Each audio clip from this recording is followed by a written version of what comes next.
Bismillahirrahmanirrahim. Assalamualaikum warahmatullahi wabarakatuh. Alhamdulillahirrabbilalamin. Wassalatu wassalamu ala asyrafil anbiya'i wal mursalin Sayyidina Muhammadin wa ala alihi washabihi ajmain. Amma ba'd. Yang terhormat Bapak M. Adi Trisna Wahyudi selaku dosen mata kuliah Manajemen Operasional dan rekan-rekan Manajemen 4A. Di sini kami dari kelompok 6 ingin mempresentasikan hasil kerja kelompok kami yang berjudul Perencanaan Kebutuhan Material MRP dan ERP. Sebelumnya, perkenalkan anggota kelompok 6. Yang pertama, Putri Rahayu. Yang kedua, Ilham Syahputra. Yang ketiga, Akif Anan. Dan yang terakhir, Inggi Anggraini. Persyaratan dependen. Sistem persediaan dependen yaitu suatu sistem persediaan dalam hal permintaan terhadap item produk tertentu tergantung atau dipengaruhi oleh permintaan terhadap satu atau lebih item produk lainnya dalam sistem persediaan. Permintaan untuk jenis barang dikatakan dependen ketika hubungan antar barangnya dapat ditentukan. Oleh karena itu, ketika manajemen menerima sebuah pesanan atau membuat perkiraan permintaan untuk produk akhir, jumlah yang diperlukan untuk sebuah komponen dapat dihitung karena semua komponen merupakan jenis barang dependen. Taktik dependen yang digunakan dalam sebuah lingkungan produksi disebut perencanaan kebutuhan bahan Material Requirement Planning (MRP). Persyaratan dependen. Supaya dapat menggunakan model persediaan dependen secara efektif, para manajer operasi perlu memahami persyaratan dependen. 1. Jadwal produksi induk atau apa yang akan dibuat dan kapan. Sebuah jadwal produksi induk atau Master Production Schedule (MPS) merinci apa yang akan dibuat dan kapan. Jadwal ini harus sesuai dengan produksi. Rencana produksi menetapkan keseluruhan tingkat keluaran dalam terminologi yang luas. Salah satu keunggulan utama MRP adalah kemampuannya menentukan dengan tepat kelayakan sebuah jadwal di dalam keterbatasan kapasitasnya. 2. Spesifikasi atau daftar kebutuhan bahan atau bahan dan komponen yang diperlukan untuk membuat produk. Daftar kebutuhan bahan atau Bill of Material (BOM) adalah daftar jumlah komponen, komposisi, dan bahan yang diperlukan untuk membuat sebuah produk. Gambar individu tidak hanya menguraikan dimensi fisik, tetapi juga pengolahan khusus, serta bahan baku asal dari setiap bagian. Walaupun demikian, karena sering terburu-buru menghadirkan sebuah produk baru ke pasar, gambar dan daftar kebutuhan bahan mungkin tidak lengkap atau bahkan tidak pernah ada. Daftar kebutuhan bahan dapat diatur menurut modul produk. Modul bukanlah produk akhir yang dijual, tetapi merupakan komponen yang dapat diproduksi dan dirakit menjadi unit. 3. Ketersediaan persediaan atau apa yang ada di persediaan. Informasi mengenai apa yang ada dalam persediaan adalah hasil dari manajemen persediaan yang baik. Manajemen persediaan yang baik adalah kebutuhan mutlak bagi sebuah sistem MRP untuk dapat bekerja. 4. Pesanan pembelian yang belum dipenuhi atau apa yang berada dalam pemesanan juga disebut tagihan yang diperkirakan. Informasi mengenai pesanan yang belum dipenuhi perlu diketahui sebagai hasil sampingan dari Departemen Pembelian dan Pengendalian Persediaan yang dikelola dengan baik. Ketika pesanan pembelian dipenuhi, catatan pesanan tersebut dan tanggal pengiriman yang sudah dijadwalkan harus tersedia bagi karyawan bagian produksi. Hanya dengan data pembelian yang baik, para manajer dapat menyiapkan rencana produksi yang baik dan melaksanakan sistem MRP secara efektif. Yang kelima, waktu tunggu atau berapa waktu yang dibutuhkan untuk mendapatkan berbagai komponen. Ketika para manajer menentukan kapan produk dibutuhkan, mereka menentukan kapan memperoleh produk tersebut. Waktu yang diperlukan untuk mendapatkan yaitu membeli, memproduksi, atau merakit. Jenis barang dikenal sebagai waktu tunggu atau lead time. Waktu tunggu untuk sebuah barang yang diproduksi terdiri atas pemindaian, penyetelan, atau dimulainya sebuah produksi, dan perakitan atau waktu pelaksanaan untuk setiap komponen. Untuk sebuah barang yang dibeli, waktu tunggunya adalah waktu antara diketahui adanya kebutuhan yang menghasilkan pesanan dan ketika pesanan tersebut tersedia untuk produksi. B. Struktur dan manajemen MRP. Yang pertama, pengertian MRP atau Material Requirement Planning. Perencanaan kebutuhan MRP adalah suatu konsep dalam manajemen produksi yang membahas cara yang tepat dalam perencanaan kebutuhan barang dalam proses produksi. Dengan menggunakan teknik MRP, barang yang dibutuhkan dapat direncanakan diterima pada saat yang tepat, dengan jumlah yang sesuai dan tanpa menimbulkan persediaan yang berlebihan. MRP mulai digunakan secara meluas dalam kegiatan manajemen produksi sejak awal tahun 1970-an, sejalan dengan semakin berkembangnya komputer dan ditemukannya berbagai konsep baru lainnya. Salah satu alasan kenapa MRP digunakan secara tepat dan meluas sebagai teknik manajemen produksi, terutama dalam lingkungan manufaktur, karena MRP menggunakan kemampuan komputer untuk menyimpan dan mengolah data yang berguna untuk menjalankan kegiatan perusahaan. MRP dapat koordinasikan kegiatan-kegiatan dari berbagai fungsi dan dalam perusahaan manufaktur, seperti teknik produksi dan penggandaan. MRP adalah lebih dari sekedar metode proyeksi kebutuhan akan komponen individual dari suatu produk. Sistem MRP mempunyai 3 fungsi utama, yaitu kontrol tingkat persediaan, penugasan komponen berdasar urutan prioritas, dan penentuan kebutuhan kapasitas. Pada tingkat yang lebih detail daripada proses perencanaan pada Rockart Capacity Requirement.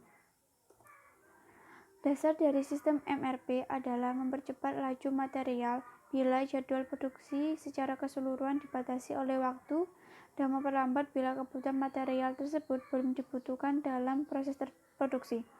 Namun dalam penerapannya, MRP harus digunakan oleh sumber daya yang sangat memadai, diantaranya yaitu struktur produk yang lengkap dan jelas serta fasilitas produksi yang siap.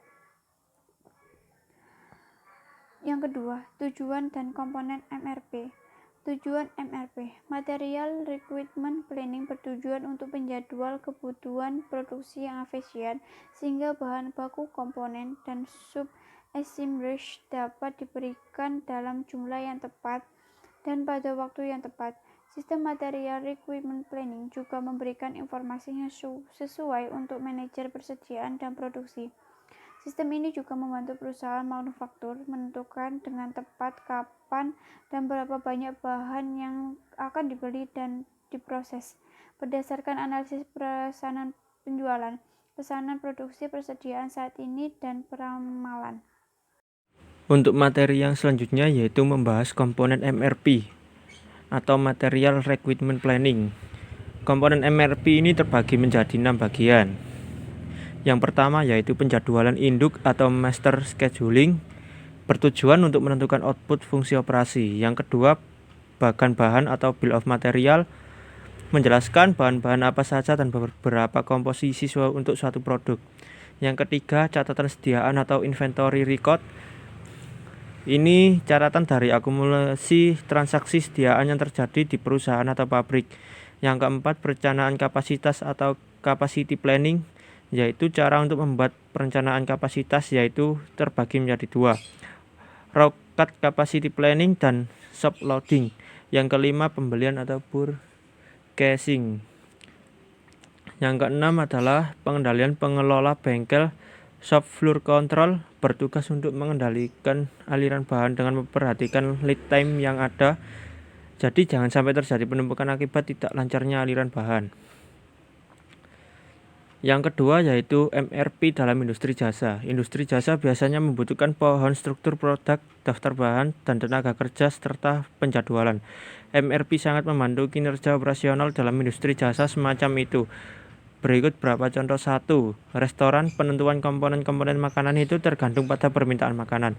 2. Rumah sakit, penerapannya ketika rumah sakit sedang melakukan kegiatan operasi yang memerlukan peralatan, bahan, dan pasokan. 3. Hotel MRP menyediakan kebutuhan netonya dan sesuai jadwal untuk digunakan dengan pembelian dan kontraktor. Kemudian untuk perencanaan sumber daya dalam perusahaan, perangkat lunak yang memungkinkan perusahaan untuk 1. mengotomatisasi dan mengintegrasikan banyak proses bisnis mereka. 2. Berbagai bisnis data dan praktik bisnis yang umum di seluruh perusahaan. 3. Menghasilkan informasi dalam waktu terkini. Tujuan suatu sistem ERP adalah mengkoordinasi bisnis perusahaan secara menyeluruh, mulai dari mengevaluasi hingga menagih ke pelanggan. Sistem ERP juga mencakup hal-hal berikut. Piranti lunak manajemen rantai pasokan, gagasannya adalah menyatukan operasi MRP dengan bagian penggadaan, manajemen bahan, dan para pemasok, serta menyajikan perangkat yang diperlukan untuk mengevaluasi keempat bagian tadi. Kemudian materi selanjutnya adalah sumber daya perusahaan atau ERP. Pengertian ERP adalah sebuah terminologi yang secara de facto adalah aplikasi yang dapat mendukung transaksi atau operasi sehari-hari yang berhubungan dengan pengelolaan sumber daya sebuah perusahaan seperti dana, manusia, mesin, suku cadang, waktu, material, dan kapasitas. Sistem ERP dibagi atas berbagai subsistem yaitu sistem finansial, sistem distribusi, sistem manufaktur, sistem maintenance, dan sistem human resource. ERP Enterprise Resource Planning. Sistem merupakan sebuah sistem informasi yang terintegrasi dan digunakan oleh manufaktur kelas dunia dalam meningkatkan kerja perusahaan. ERP adalah suatu sistem bagi berbagai suatu sistem perencanaan maupun berbagai sistem informasi. ERP singkatan dari 3 elemen kata, yaitu enterprise, perusahaan, organisasi, resource atau sumber daya, planning atau perencanaan.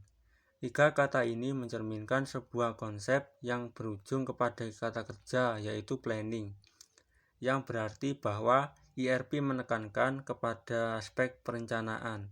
ERP atau Enterprise Resource Planning merupakan software yang mengintegrasikan semua departemen dan fungsi suatu perusahaan, baik departemen penjualan, HRD, produksi, atau keuangan. Konsep ERP dapat dijalankan dengan baik jika didukung aplikasi dan infrastruktur komputer, baik hardware atau software. Sistem ERP merupakan seperangkat infrastruktur dan software yang tidak dapat dilepaskan dari aspek best practices, yang artinya merupakan pencerminan cara terbaik dalam mengelola bisnis berdasarkan pengalaman para pelaku bisnis.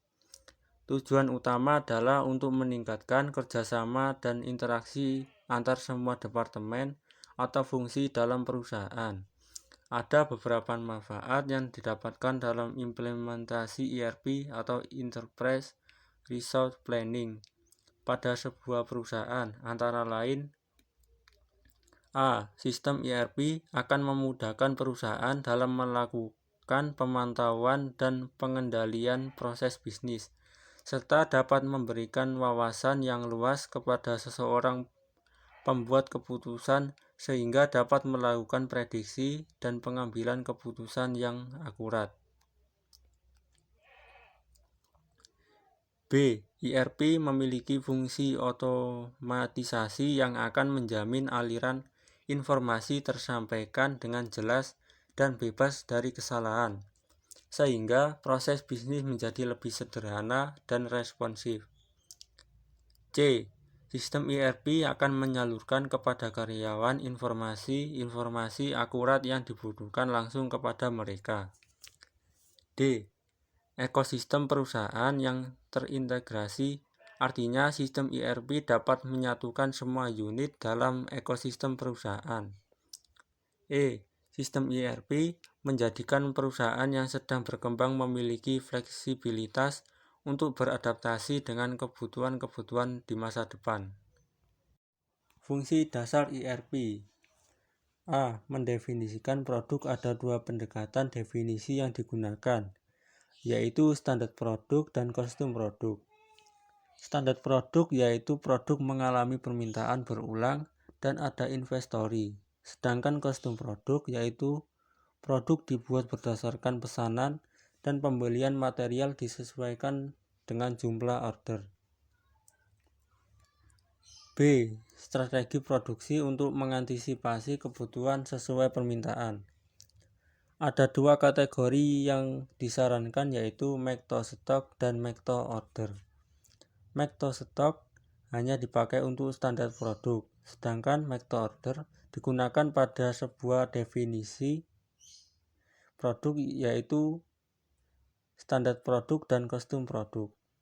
Perbedaan pada strategi produksi make to order adalah adanya tenggang waktu yang lebih lama antara pengiriman produk dan proses produksi.